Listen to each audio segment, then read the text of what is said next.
En Ecuador, hombres armados han entrado en un canal de televisión de Guayaquil. En las imágenes difundidas en redes sociales se ve cómo presuntos delincuentes entran fuertemente armados. El incidente se produce un día después de que el presidente Daniel Noboa declarara el estado de emergencia. Un martes 9 de octubre a las 2 de la tarde, todo un país se paralizó ante el ataque de un grupo terrorista en las instalaciones de TC Televisión.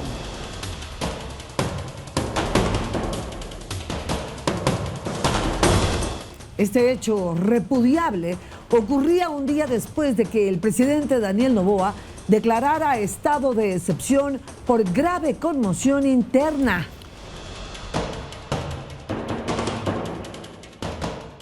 El rescate de los rehenes, nuestros compañeros, fue realizado por uno de los más grandes operativos de la fuerza pública. Ya les contamos, amigos. Saludos. Así es, saludamos a todos ustedes que nos acompañan en este arranque del 2025. Empezamos Impacto Semanal. Bienvenidos.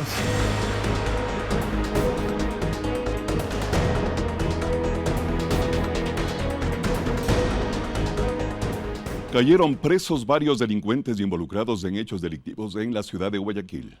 Veamos. Tras un patrullaje preventivo, la Policía Nacional detuvo a estos 3 sujetos que minutos antes habían robado 2 motocicletas en el sector del Guasmo, sur de Guayaquil. Con esto nosotros damos cuenta de los operativos que la Policía Nacional está realizando en vista de que las actividades delincuenciales se están realizando en este medio de transporte. Todos son mayores de edad. De los 3 detenidos, uno tiene antecedentes por robo y lógicamente serán puestos a órdenes de la autoridad competente. Los sujetos eran buscados por la policía por los continuos atracos que realizaban. De igual manera, en el centro de Guayaquil se apresaron a estos hombres que habían ingresado a robar a una casa. Uno de ellos en la fuga disparó contra los uniformados. Posterior, los ciudadanos que se transportaban en dicho vehículo tratan de huir a pie, por lo cual son interceptados en persecución por los compañeros y haciendo uso legítimo de la fuerza en virtud de que uno de estos ciudadanos saca, portando de su cintura, un arma de fuego tipo pistola. Los compañeros repelen el ataque. Producto de ello, el ciudadano cae con una herida a la altura del pie derecho. Varias evidencias se hallaron en poder de los apresados. Según la policía, estos sujetos pertenecen a una banda criminal dedicada al robo de viviendas. Muchísima atención tras vivir episodios de secuestro. Más de 1,000 personas fueron liberadas el año pasado en el país. Los detalles. Las operaciones de inteligencia hoy muestran que los delincuentes están usando casas en zonas rurales para retener a sus víctimas. Buenas tardes, la Policía Nacional. El caso más reciente fue el de 4 personas que estaban en cautiverio en la zona de Progreso, para ser exactos, en una casa rodeada de plantaciones de pitahaya. El helicóptero de la Policía Nacional fue parte del operativo para capturar a 3 de los involucrados. A ubicar a estas 3 personas y ponerlas en libertad, sin pagar un solo centavo.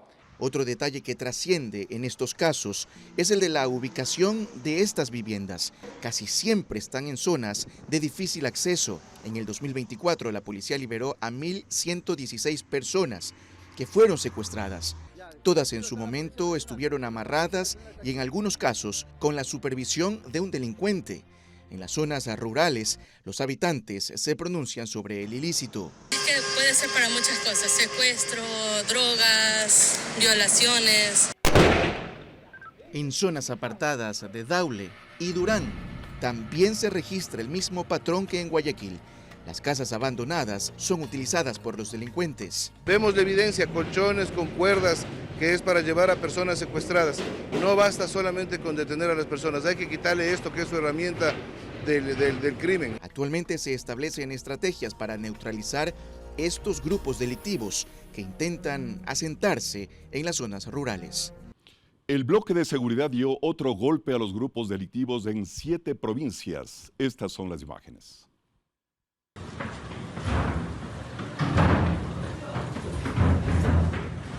Es así que durante la semana del 30 de diciembre del 2024 al 7 de enero del presente año, Mediante la operación Cero Impunidad 18, ejecutada en las provincias de El Oro, Esmeraldas, Guayas, Manabí, Los Ríos, Santa Elena, Azuay y las ciudades de Guayaquil y Quito, capturaron a 52 sujetos, 49 aprehendidos en flagrancia y 3 personas detenidas con boleta de captura. De las 49 personas aprehendidas en flagrancia, 33 fueron por tráfico de drogas, 6 por tráfico de armas, 9 por robo de vehículos, 1 por robo de motocicletas, mientras que a las 3 personas detenidas con boleta, 2 son por tráfico de drogas y 1 por asesinato. Desde el 1 de mayo a la presente fecha, la Policía Nacional del Ecuador ha aprendido dentro de este plan operacional a 3.698 personas.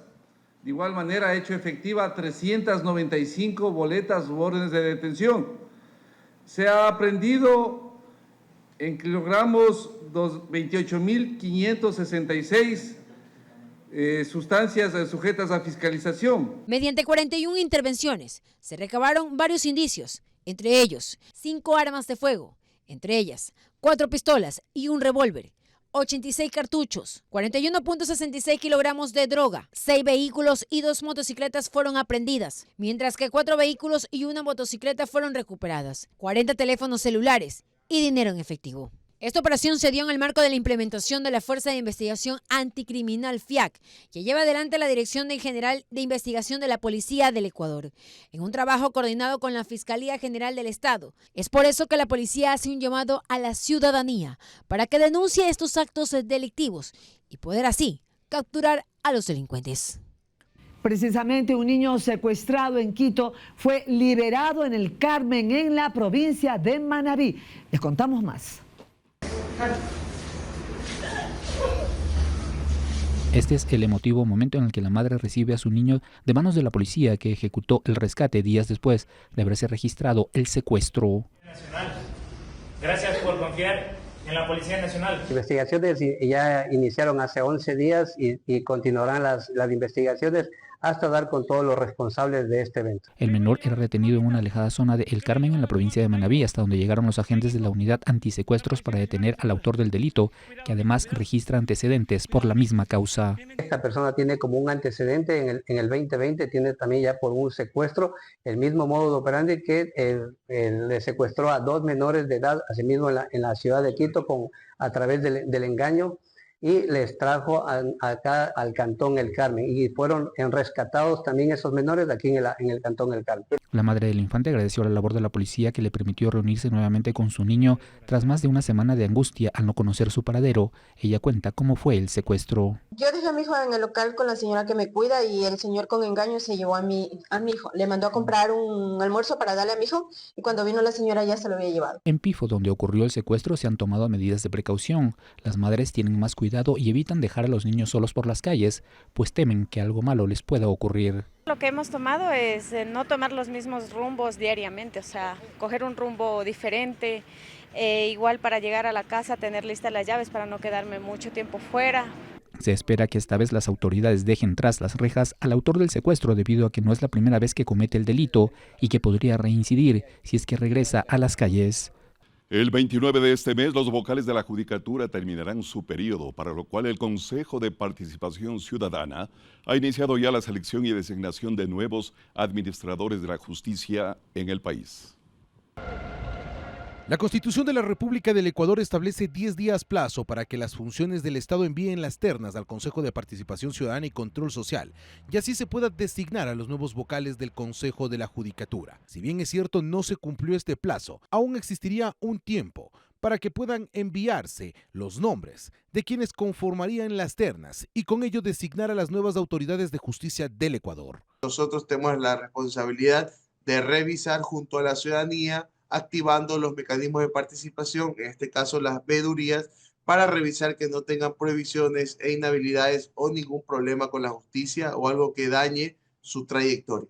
El Consejo de Participación Ciudadana y Control Social ha dado a conocer que el proceso de designación y selección de los nuevos vocales del Consejo de la Judicatura podrá iniciar en su primera fase con la revisión de requisitos, prohibiciones e inhabilidades que podrían tener los postulantes, y que cuando ya sean remitidas las ternas de cada una de las entidades del Estado, como la Presidencia de la República, la Fiscalía General del Estado, la Defensoría del Pueblo, la Asamblea Nacional y la Corte Nacional de Justicia, se podrá evaluar a cada uno de los nominados. Personas que están en las ternas por las 5 instituciones que está determinada en la Constitución y en el Código Orgánico de la Función Judicial deben ser perfiles sobre personas que no estén inmersos o señalados con actos de corrupción, porque eso quitaría la probidad que es tan necesaria para los vocales del Consejo de la Judicatura que están por designarse. Hasta finales del mes de enero, el Consejo de Participación Ciudadana y Control Social deberá elegir a los nuevos vocales del Consejo de la Judicatura, quienes estarán al frente de la Administración de Justicia del Ecuador.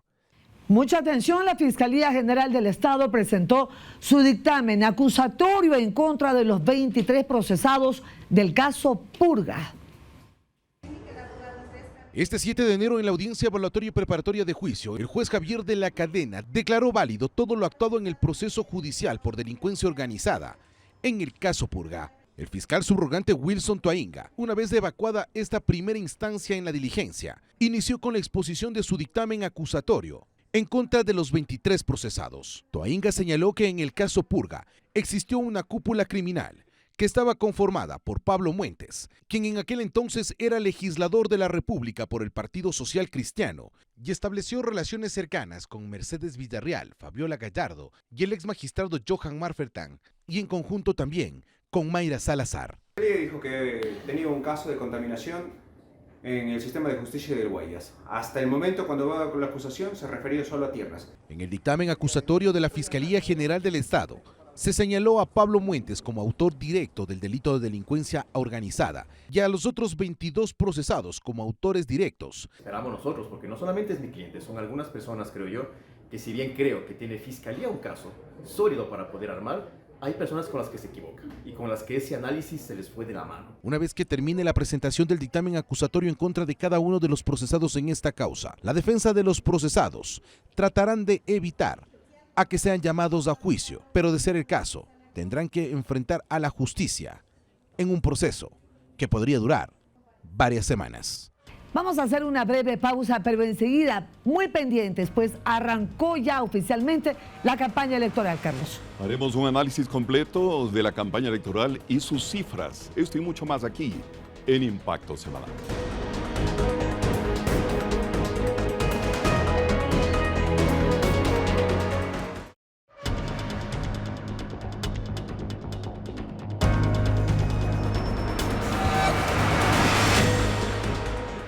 Y el presidente Daniel Noboa visitó el Centro Integral Familiar que estuvo abandonado por 12 años y fue rehabilitado por el gobierno nacional.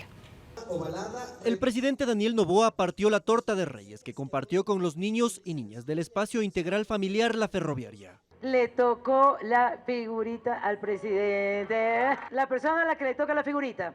El próximo año pone todo.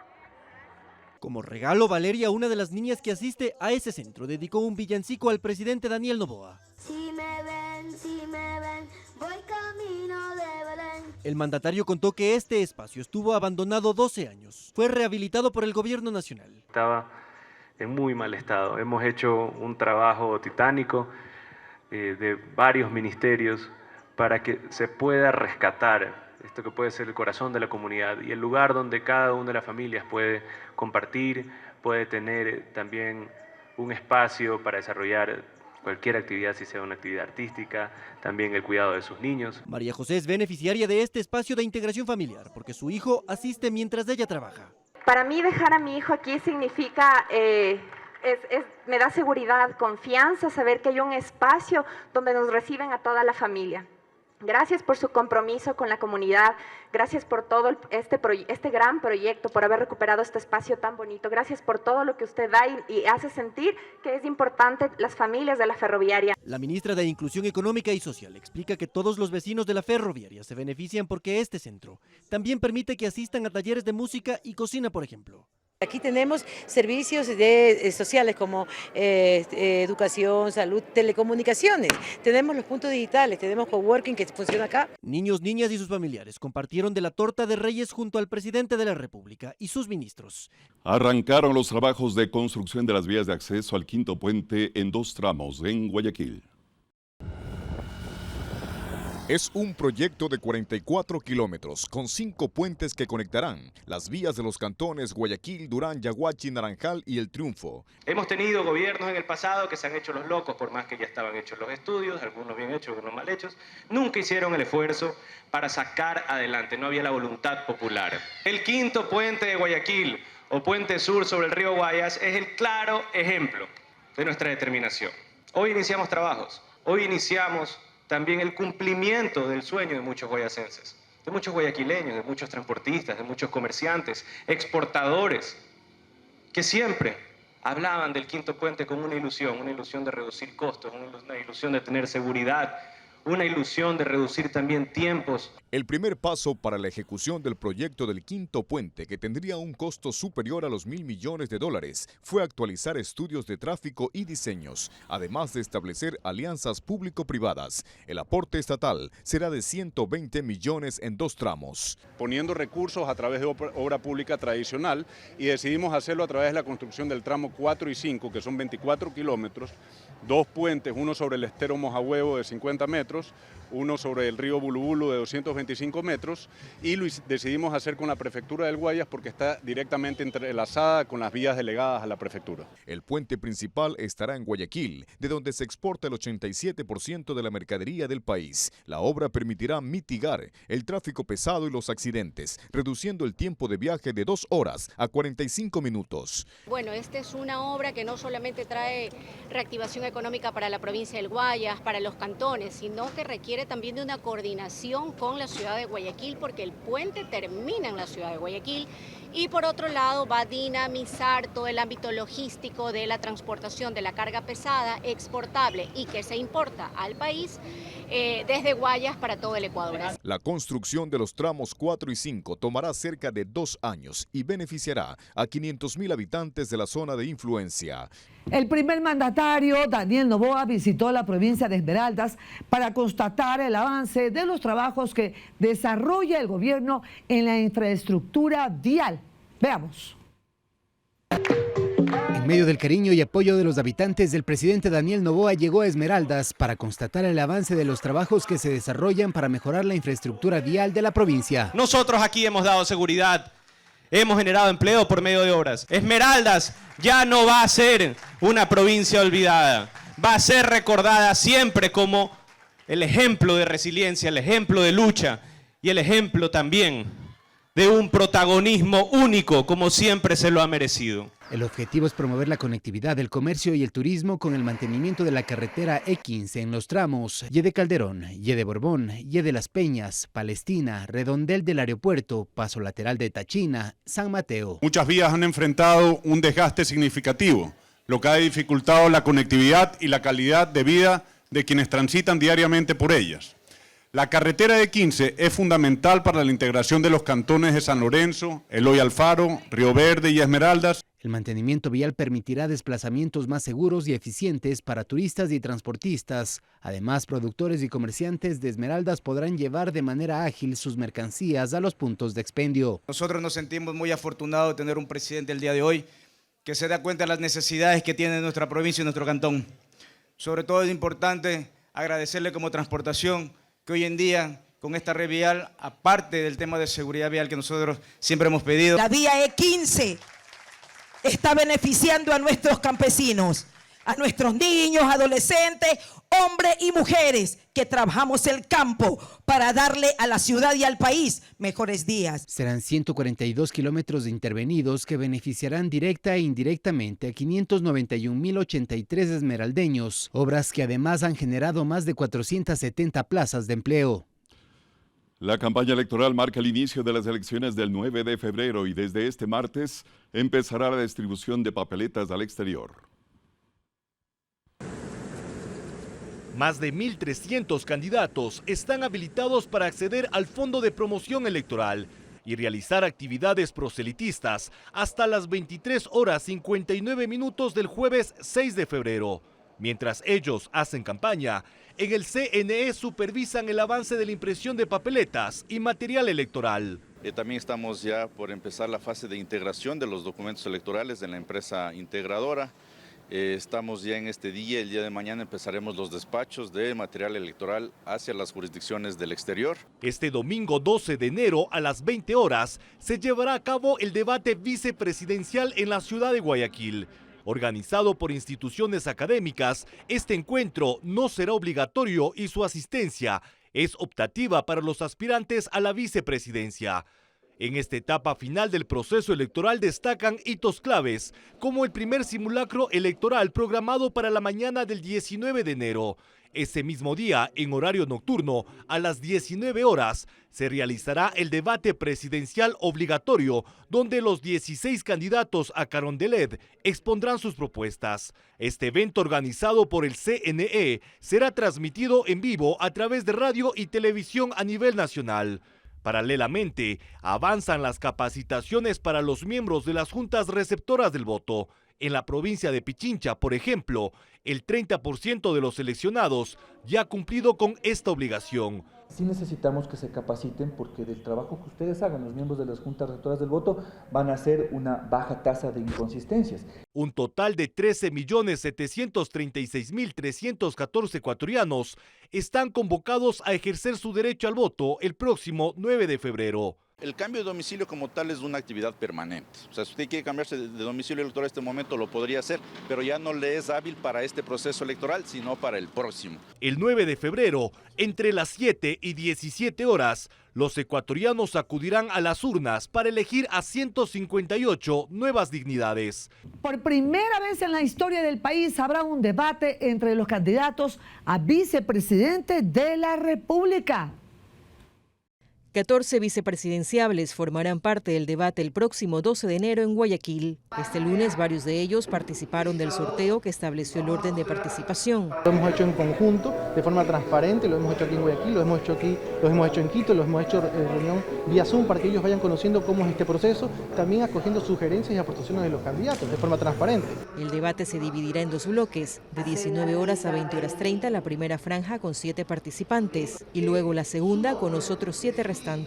Vamos a tener en este caso varios segmentos. El primer segmento es la presentación del candidato vía video, en primer plano donde va a estar el candidato. Luego el primer eje es el rol del vicepresidente, donde cada uno va a decir cuál es el rol que va a ejercer justamente si el pueblo le da el voto y son elegidos. Luego va a tener el eje de seguridad y el eje de desarrollo productivo. Y finalmente terminamos con el mensaje final de cada candidato. Se trata del primer debate vicepresidencial a cargo de la Universidad Bolivariana del Ecuador.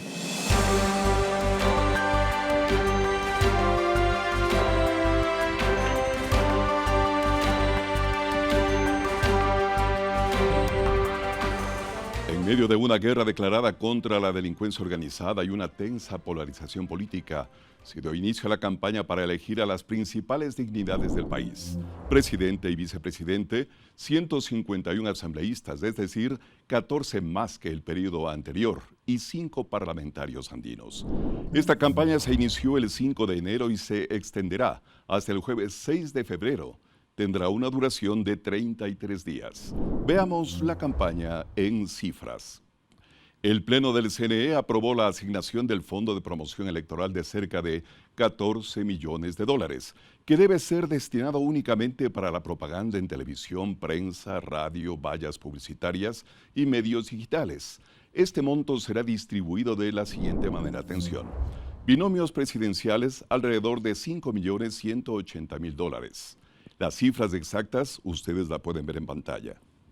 Parlamentarios andinos, sobre los 112.000 dólares. Asambleístas nacionales, alrededor de 3.670.000 dólares. Asambleístas provinciales, 4.465.000 dólares y algo más. Asambleístas del exterior, alrededor de 550.000 dólares. Además del Fondo de Promoción Electoral, cada partido y movimiento político puede apelar al gasto electoral con fondos propios para financiar eventos, mítines, murales, material publicitario, entre otros. Esto no incluye la contratación de publicidad en medios de comunicación. Para el gasto electoral se establecen límites al multiplicar un factor por cada dignidad por el número de electores registrados. Tomemos como ejemplo el binomio presidencial. No puede sobrepasar el monto de 5.494.525,60 dólares que se obtiene de la multiplicación de 40 centavos por el número de electores registrados. Las infracciones a estas normativas serán sancionadas con multas y la suspensión de derechos electorales por hasta 2 años. De generarse una segunda vuelta, la campaña electoral se ejecutará del 24 de marzo al 10 de abril y aplicarán las mismas reglas. Desde su creación, el Fondo de Promoción Electoral ha estado marcado por la controversia. Hay sectores que hablan de equidad para la promoción política y otros que afirman que esos recursos podrían dedicarse a otros rubros importantes como educación y salud. En cuanto al gasto electoral, su control es fundamental para garantizar la integridad electoral, promover la equidad de quienes participan y, sobre todo, prevenir la corrupción. De esta manera, el país se apresta a acudir a las urnas para determinar su futuro histórico. Son comicios atípicos, luego de las elecciones anticipadas que llevaron a Daniel Noboa a completar un mandato de 1 año y 6 meses. Los ecuatorianos, con el poder de su voto, podrán determinar quiénes regirán el destino de la nación por los próximos 4 años. Usemos este poder con inteligencia, sabiduría y dignidad. Es lo que distingue a una nación.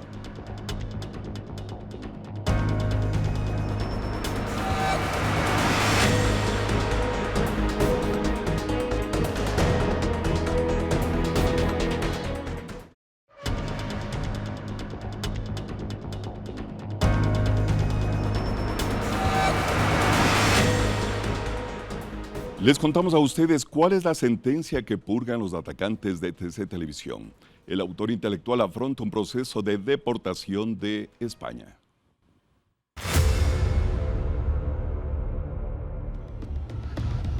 Ocurrió un martes 9 de enero del 2024. Eran las 14 horas cuando un grupo de hombres armados irrumpieron en las instalaciones de TC Televisión. La noticia del violento ataque dio la vuelta al mundo. En Ecuador, hombres armados han entrado en un canal de televisión de Guayaquil. En las imágenes difundidas en redes sociales se ve cómo presuntos delincuentes entran fuertemente armados. El incidente se produjo un día después de que el presidente Daniel Noboa declarara el estado de emergencia. Miles de personas veían desde cada rincón lo que sería un atentado no solo para un medio de comunicación, sino para todo un país. Una de las principales exigencias que tenían estos sujetos que tenían un acto terrorista era que la señal no sea cortada y que sea visibilizada a nivel nacional todo lo que estaban haciendo ese momento. Se trataría de un claro mensaje que tenían dar a la población, que era el someter al miedo, al temor. Ellos se articularon de una manera que a las 11:30 de la mañana de ese día empezaron ya a organizarse. Estos 2 vehículos salieron del norte de esta ciudad, vehículos que fueron robados con anticipación y que lo que recibieron eran disposiciones a través de una llamada telefónica, a través del aplicativo WhatsApp. Ante la alerta, las unidades policiales llegaron en contados minutos para ejecutar lo que sería la liberación de los rehenes. Los uniformados del eje preventivo, investigativo y de inteligencia, junto a las unidades tácticas, acordonaron el sitio. El reloj marcaba las 14:30 y allí se inició una de las más grandes operaciones de los últimos tiempos de la fuerza pública. Ellos articularon en primera instancia el operativo efectuando los círculos de seguridad desde la parte externa y ya interviniendo en procura de poder intervenir a los delincuentes que se encontraban ya tomados del canal de televisión. Es un evento que llamó mucho la atención por sus características nunca antes visto y yo pienso que este procedimiento adoptado bajo el atentado que recibió el canal de televisión es una muestra de la calidad profesional que tienen nuestros policías en el Ecuador. En las grabaciones de las cámaras de seguridad del canal quedó registrado el paso a paso de la evacuación de los trabajadores. Ya marcaban las 14 horas con 50 minutos y los efectivos ingresaron a uno de los estudios donde se encontraba la mayoría de los terroristas. Las armas donde yo vea, las armas donde yo vea, las armas donde yo vea. Dame la cara, tranquilos, quietos. La policía continuó con la operación en otras áreas del canal para encontrar al resto de implicados. Finalmente todos fueron sometidos y llevados ante la justicia. A los 13 que fueron aprendidos, los 11 mayores, los 2 menores de edad, los mayores a 13 años de prisión por un delito de terrorismo y de igual manera los 2 menores que fueron o recibieron una sanción privativa de su libertad de 8 años. Entonces eso da muestra de un trabajo profesional, técnica científica de los indicios y también obviamente en la parte investigativa y de inteligencia. Quienes estuvieron en el rescate afirman que el nivel de riesgo fue máximo para los rehenes. Ellos sí hicieron uso de las armas de fuego, sí hirieron a una de las personas de sonido, sí causaron golpes y hematomas a otra de las personas que se encontraban también ahí. El tema de los explosivos habían sido dejados estratégicamente en los accesos por donde teníamos que nosotros como fuerza pública ingresar a hacer el rescate, toda vez que estaban apostados incluso unos escondidos detrás de los recipientes de limpieza. Cuando se hizo la inspección por parte de las unidades especializadas, nos dimos cuenta que las cargas explosivas estaban listas para deflagrar. Esto quiere decir que ante un mal movimiento, el momento que nosotros estábamos ingresando, se pudieron haber activado. Eso es algo que nos llamó mucho la atención, pues el nivel de violencia que se evidenció era sin precedentes. Pero pese a este trabajo integral de la fuerza pública, aún hacía falta un eslabón de la cadena, y es quien sería el autor intelectual. Según información de la policía, el peso recae sobre alias Comandante Willy, capturado en octubre pasado en España junto a su hermano alias Ronco, también buscado por la justicia ecuatoriana. Inmediatamente el Estado ecuatoriano tiene que solicitar la extradición. Sí, en este caso el Ecuador, a través de la Corte Nacional de Justicia, tiene que solicitarse la extradición de este ciudadano para que pueda venir y cumplir su proceso penal. Con esta intervención que permitió liberar vivos a los secuestrados, capturar a todos los implicados, sentar un fallo judicial que marque un precedente, se deja en claro una vez más que la lucha contra los terroristas continúa y que un hecho como el de aquel 9 de enero jamás puede volver a ocurrir. Al cumplirse un año del ataque terrorista a las instalaciones de TC Televisión en Guayaquil, el presidente Noboa visitó la empresa para solidarizarse con el personal y sus directivos. Con el señor presidente esperando que el dispositivo de seguridad se lo permita. Es el momento en el que el presidente de la República, Daniel Noboa, llega a las instalaciones de TC Televisión en Guayaquil, lugar en el que hace un año un grupo de terroristas ingresaron para generar caos en el medio. Adelante. Venga, señor presidente. El primer mandatario fue recibido por los directivos de diferentes áreas y luego empezó el recorrido dentro del canal, mientras se describió todo lo que pasó el martes 9 de enero del 2024, antes de ingresar al estudio donde se transmitían las noticias en vivo. Los disparos.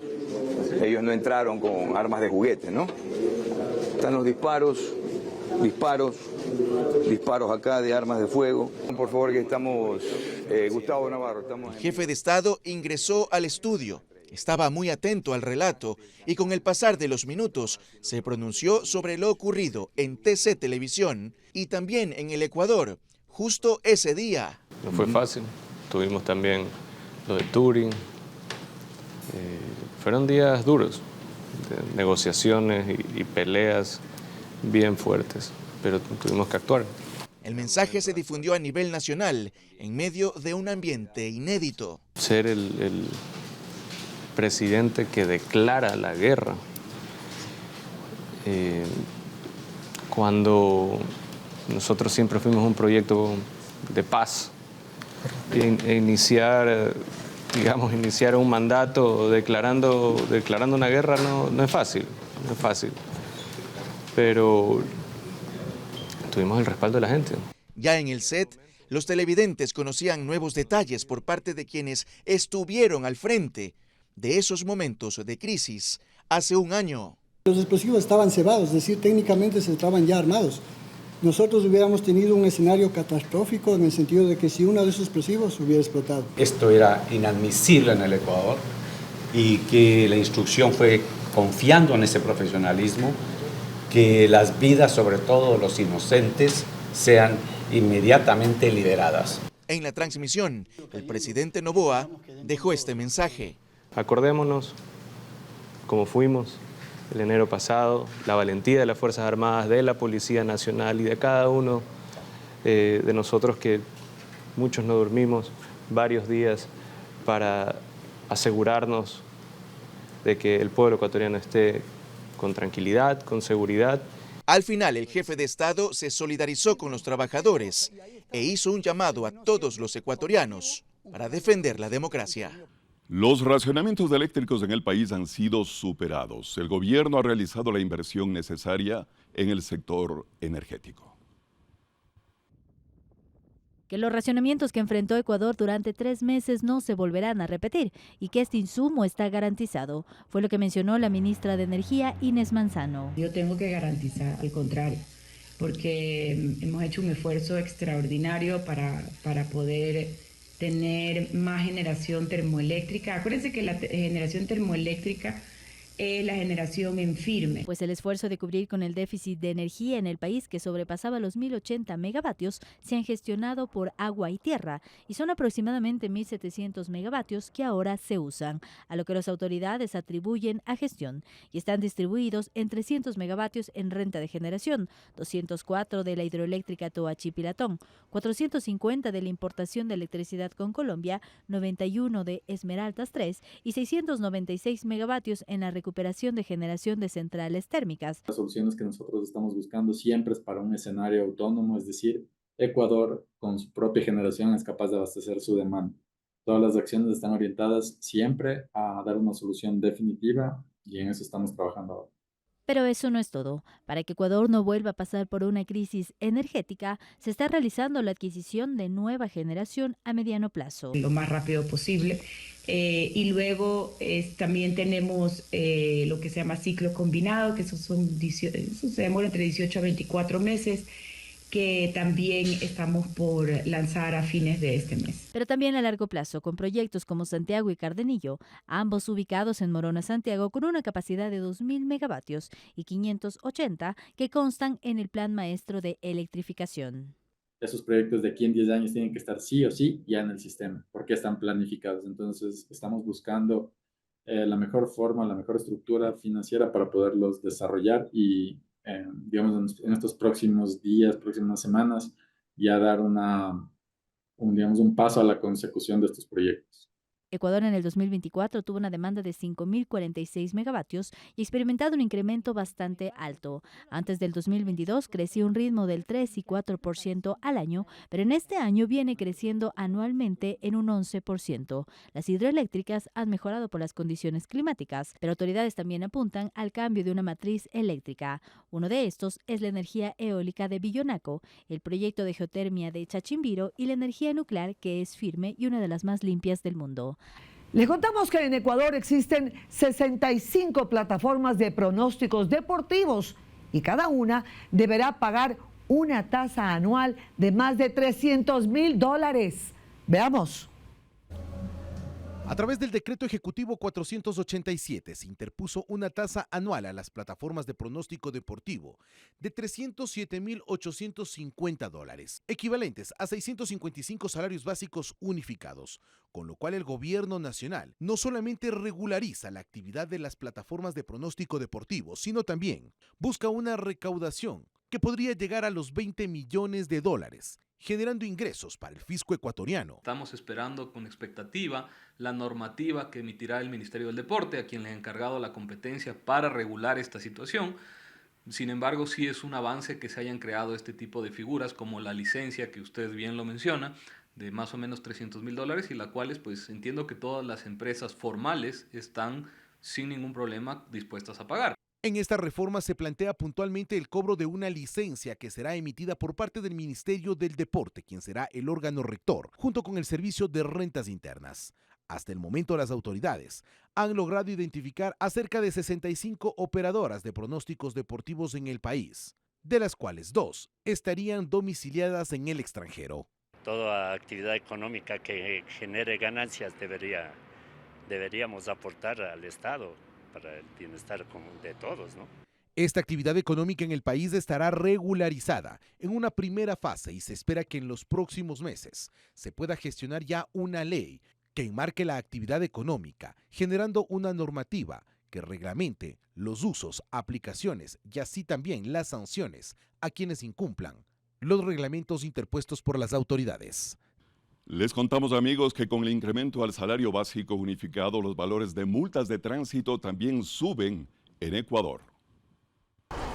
El ajuste en las multas de tránsito para este 2025 responde a la actualización automática que experimentan diversos rubros con el incremento del salario básico unificado. Está bien, porque todos cometemos imprudencia y si hacemos algo mal, tenemos que pagarlo. Me parece correcto.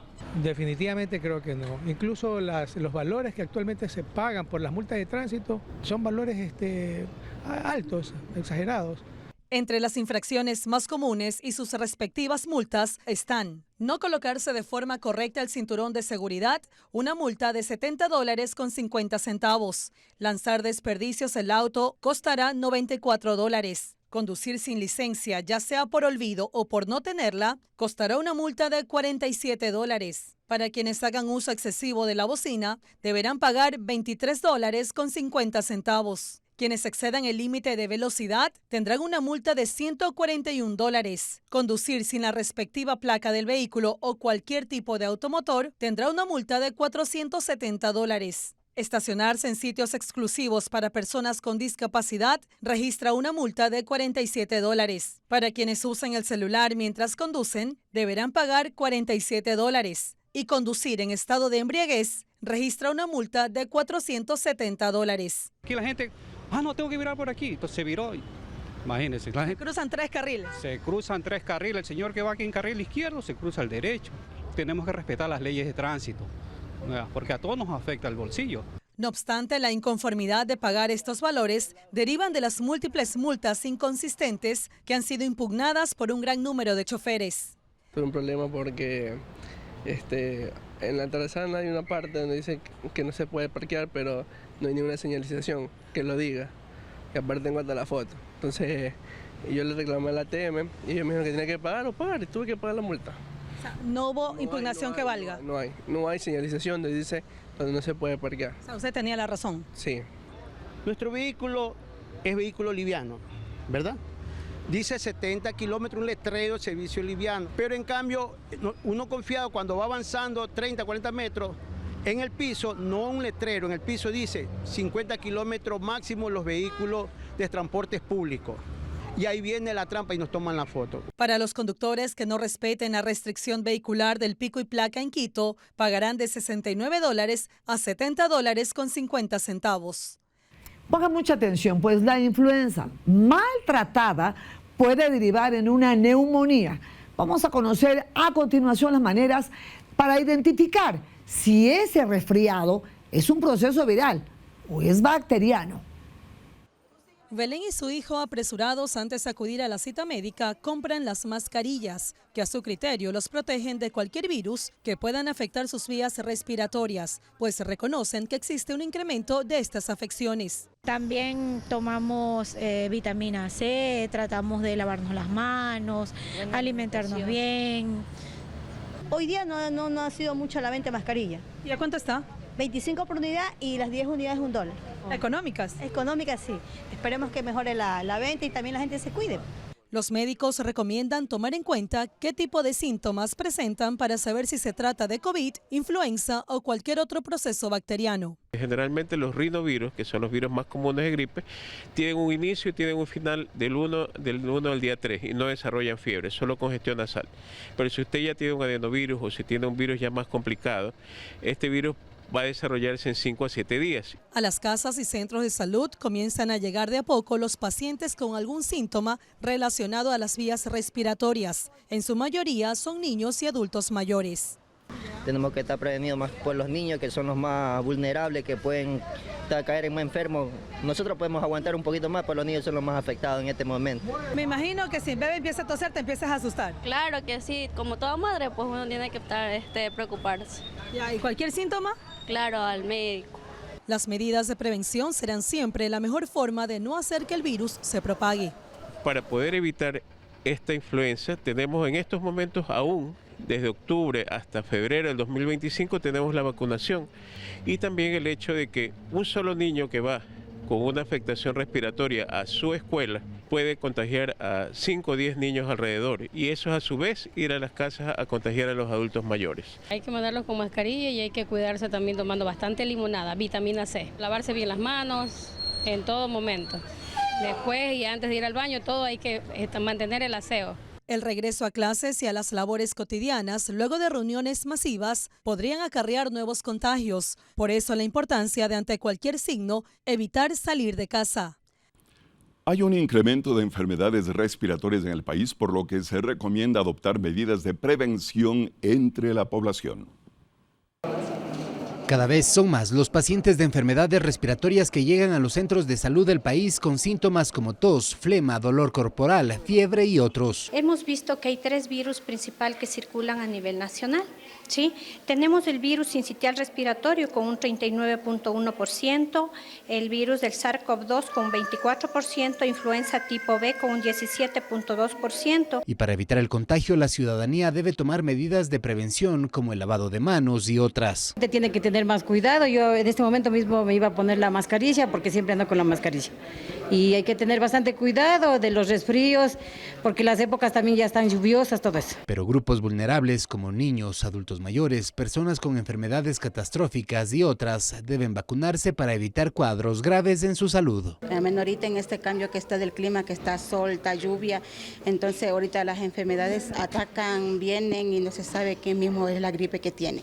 Entonces es importante la vacuna. Ahorita todavía estamos en la vacunación de la influenza y eso me vengo también yo a vacunar. Al momento el Ministerio de Salud Pública desarrolla una campaña de vacunación y las personas pueden acudir a los centros de salud de todo el país para ser inmunizados de manera gratuita.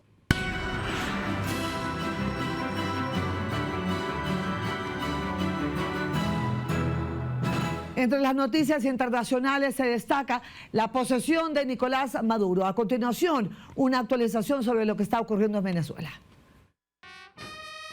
En medio del rechazo de la comunidad internacional y masivas protestas que denuncian un fraude, Nicolás Maduro se juramentó de forma ilegítima para un tercer mandato presidencial de 6 años, a pesar de que la oposición mayoritaria reivindica que Edmundo González Urrutia fue el ganador de los comicios de julio pasado. Será el periodo de la paz, la prosperidad, la igualdad y la nueva democracia. Lo juro por la historia, lo juro por mi vida y así cumpliré. Lo dijo frente al presidente del Parlamento, el chavista Jorge Rodríguez. Esto a pesar de que el Consejo Nacional Electoral no presentó las actas que validen su supuesto triunfo, como indica la ley. Mientras Maduro se juramentaba ilegítimamente, los alrededores de la Asamblea Nacional, en el centro de Caracas, lucían casi vacíos. Maduro llegó al sede legislativo 1 hora y media antes de la programación oficial. Apareció acompañado de la primera dama, Cilia Flores, y la vicepresidenta ejecutiva, Delcy Rodríguez. La ceremonia estuvo marcada por la ausencia de la mayoría de los presidentes latinoamericanos. Al acto únicamente asistió el mandatario de Cuba, Miguel Díaz-Canel, y la canciller de Bolivia, Celinda Sosa. En medio de la tensión por la investidura, el régimen desplegó el sistema de misiles antiaéreos. Por su parte, la opositora Plataforma Unitaria Democrática, junto con sectores de la sociedad civil y aliados internacionales, declaró el inicio de una nueva etapa en la lucha por la democracia en Venezuela, denunciando lo que califican como un golpe de Estado tras la usurpación del poder por parte de Maduro. Tras el acto inconstitucional, Estados Unidos aumentó a $25 millones la recompensa por la captura de Maduro y de Diosdado Cabello, tras condenar su autoproclamación como presidente, calificándola de un acto contrario a la voluntad popular. Esto mientras el Reino Unido sancionó a 15 altos cargos de Venezuela y calificó de fraudulento el gobierno. La Unión Europea, por su parte, aseguró que Nicolás Maduro carece de legitimidad de un presidente elegido democráticamente. A las condenas también se han sumado los gobiernos de Perú y Colombia, en especial el gobierno de Gustavo Petro, quien ha solicitado al régimen durante 6 meses que presente las actas electorales que respalden su victoria en los comicios del 28 de julio. Un fuerte sismo en la remota región china del Tíbet ha dejado al menos 126 muertos y ha causado la destrucción de muchos edificios. Esto y más en el siguiente resumen internacional.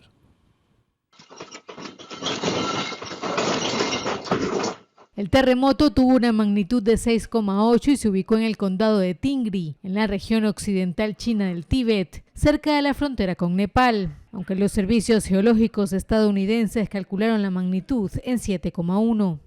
El epicentro del temblor se situó a 10 kilómetros de profundidad, en la prefectura de Shigatse, de acuerdo con el Centro de Redes Sismológicas de China. Tras el terremoto se produjeron múltiples réplicas en los alrededores del epicentro, provocando graves daños en al menos 1.000 casas. Se estima que 126 personas han muerto, mientras que se registran 120 heridos. Videos publicados por la cadena estatal china CCTV mostraron casas destruidas con las paredes derrumbadas y escombros en las calles. Soldados y bomberos con uniforme naranja se movían entre los edificios destruidos, atendiendo a los afectados con tiendas de campaña de algodón para soportar las altas temperaturas, mientras otros trabajadores de rescate limpiaban los escombros en búsqueda de más sobrevivientes. El condado de Tingri, ubicado en la región del Tíbet y en las cercanías del monte Everest, cuenta con una población aproximada de 62.000 habitantes. El sur de California está bajo fuego. Equipos de emergencia trabajan para frenar la expansión de 5 incendios forestales que afectan desde la costa del Pacífico hasta Pasadena, mientras las ráfagas de viento complican las labores de contención.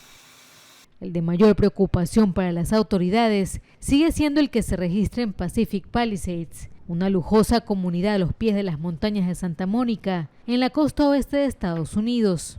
Al menos 1.000 estructuras han sido devoradas por las llamas. Esta era solo una pequeña tienda de antigüedades, una pizzería. Estos lugares han estado aquí desde siempre, desde que yo nací. He vivido en esta zona durante más de 20 años y hemos visto incendios en las montañas y las colinas, pero nunca nada como esto. Unas 30.000 personas están bajo órdenes de evacuación, luego de que las autoridades afirmaran que el incendio es potencialmente mortal. Las condiciones climáticas marcadas por fuertes vientos y baja humedad han contribuido a la rápida propagación del fuego. El jefe de bomberos de Los Ángeles, Anthony Marrone, hizo un llamado a los residentes. El Servicio Meteorológico Nacional ha pronosticado un evento meteorológico de bandera roja continuo, con fuertes vientos y baja humedad, poniendo en peligro a todos los residentes del condado de Los Ángeles. A todos nuestros espectadores, prioricen su seguridad y el bienestar de quienes los rodean. Los incendios ya han arrasado 5.700 hectáreas y han dejado sin electricidad a 200.000 residentes. Una importante vía que conecta el suburbio con Los Ángeles fue cerrada y varias calles resultaron bloqueadas debido a que vecinos abandonaron sus autos cuando escapaban de las llamas. 1.400 bomberos ya han sido desplegados en las áreas afectadas, mientras cientos se encuentran en camino para unirse a los esfuerzos.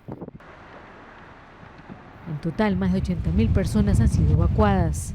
Esto mientras el impacto económico de los incendios forestales se proyecta en miles de millones de dólares.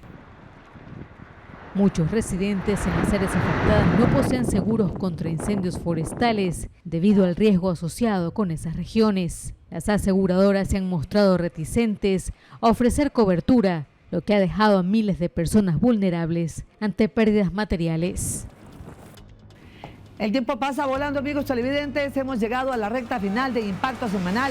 Como no, como siempre, gracias por acompañarnos y hacernos líderes en sintonía. Nos vemos la próxima semana con más información a las 13 y a las 20 horas aquí en Impacto Semanal. Buenas noches.